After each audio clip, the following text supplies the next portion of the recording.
Hâl-veş, bil-hil bol, mel-yal. Allah devlet selam kılsın, devlet yalçanı Muhammed Peygamber. Eş ustadın kişiye vakıda. Devlet yalçanı dözürsün ashab.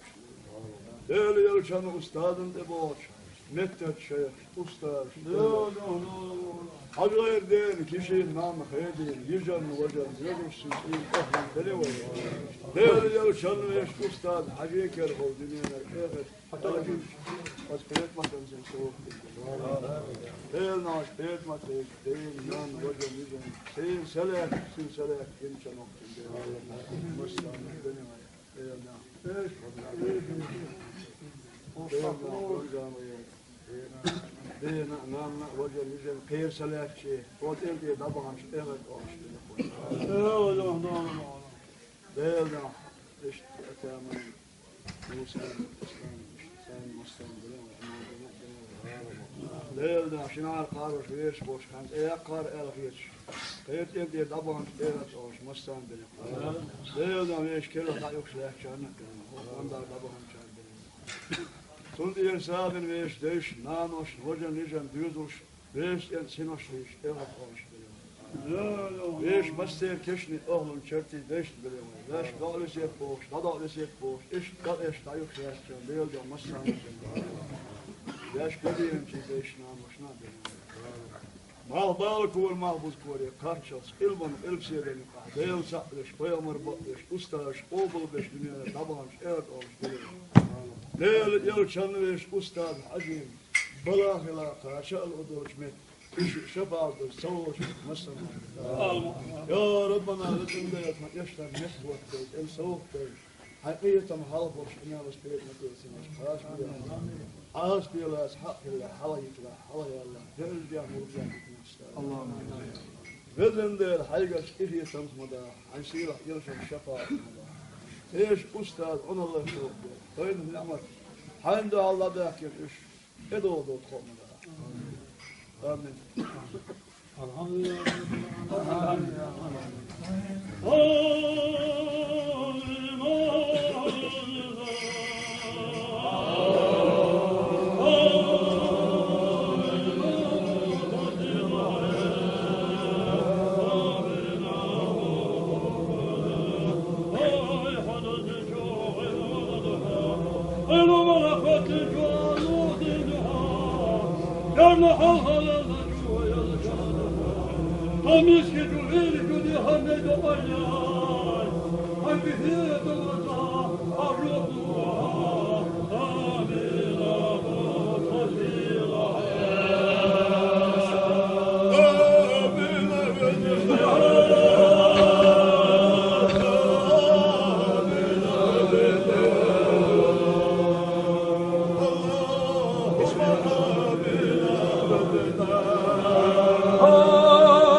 حبيبها فمو ريسيل سغل حوس داخل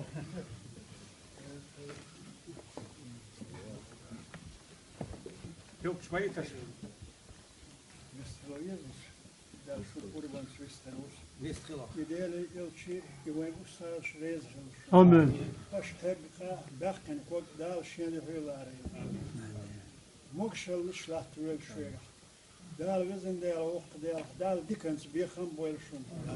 Akka se al qin dik kha qin çoğu dik evdere idere ge sayga dik dere dik sunurlar. Dere rezan.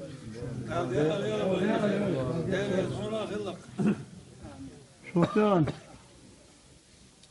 Reşiş khilli yeterse oval şun barkalar. Vazifesi var dal. Kandu dostum diye yok şey Filistin. Mahşerade ve mahşera nizim kena yüzsüz.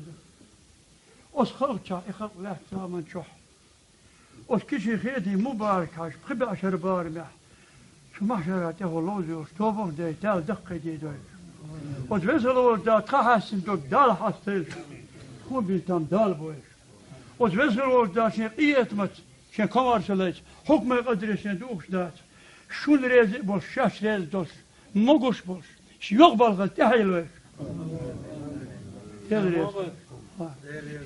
Ramazan'a dikeli ahadik bak iştahlar esten akutut etates Ramazan elsene kastan beşdu Mudaj hakir sen hakir havuk de kuşmadı. Şiyeko ya. Yoksa dal şa ay ma alır. Derigi ist mokşmek diyorlar dolu. Derigi masana da har istik de hayır tayıl o diyorsa mosdan. İst her bu da var mokşal. Bu Ramazan ana masana. Amin. Allah ve yaşayıyor. La geçti yoksa şey olmaz. Amin. Hadi Allah bir soğuk bir